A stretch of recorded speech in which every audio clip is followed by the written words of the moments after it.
How's it going, everybody? So I bought this pneumatic air hose reel about 2 years ago, and I wanted to do a quick review for anyone who is thinking about getting one. I'm going to be putting links in the description about everything that I'm going to be talking about in this video. I recently became part of the Amazon affiliate program, so I get a little bit of a kickback from Amazon when people click on my links. It won't cost you anything extra if you click on the link, it just lets Amazon know that I sent you. So this is the Cobalt retractable hose reel, and it comes with a 50-foot 3/8-inch poly air hose. It also comes with some steel brackets and an extra hose 3 foot long called a hose whip. This is for the tool end of the hose. The idea is that this is the part of the hose that gets pulled on the most, so this is where it's most likely to break first. So in the event that the hose does break, you won't have to replace your entire hose, you'll only need to replace the whip. Because of the placement of my hose reel in my shop, I decided not to use the hose whip. But what this means is that if it ever does go bad, I'll have to replace the entire 50-foot hose instead of being able to just replace the hose whip. That being said, having this hanging in my shop for almost 2 years now with compressed air, compressing it pretty much 100% of the time, mine still works and I haven't received any cracks or anything like that. So it's just something to take note of.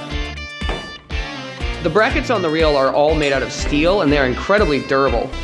They unbolt from each other into 2 parts for installation, and the first bracket needs to be screwed into a stud, so be sure to find one when placing this.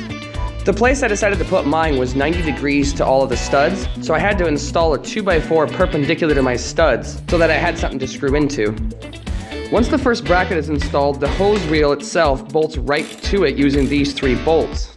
You may need a second set of hands for this. And even after the reel is already installed, you get to choose the direction that the hose feeds. You only need to loosen these 3 bolts to position the outfeed where you want it, and once tightened down, it becomes rock solid.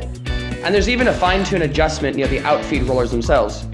Because of the rigidity and the angle of this reel, it's important to choose its position wisely in the shop.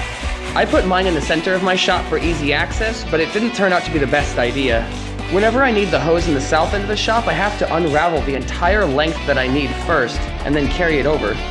The rigid base that this thing has is great for its longevity, but not quite so good for its versatility. Alternatively, I have this extension cord reel from Flexzilla, and it has this really interesting bracket on the top that lets you pull the cord in any direction from a centralized position.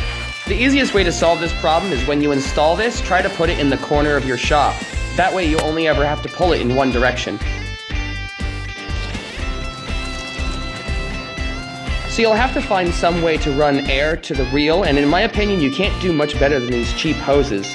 I know some guys like to run those hard PVC lines, but 50 foot of this cheap air hose only cost me about $10, and since I never move this, I'm not really worried about it going bad anytime soon. And even if I do have to replace this line in the future, I'm really not worried since it's only about 20 cents per foot to run a new hose. And since I had the option, I ran my air hose into the next room where I keep my compressor. This is mostly just so I can keep the volume down in the shop. One important thing to note about this hose reel is how much racket it makes when unraveling and rewinding. When I first got this, I actually thought the thing was broken because of how much racket it made.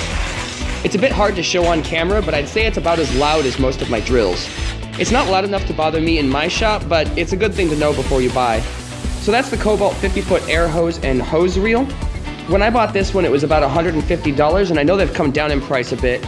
So I'll try to put all the relevant links in the description of where you can find these. I also put a few extra bits and pieces to help with installation, so check out the other links and tell me what you think. Also, just so you know, and this goes for all of my other videos as well, if this ever breaks, I will be putting it at the top of my description on this video. So if you're watching this in the future, check that first. Anyway, thanks for watching. Catch y'all next time.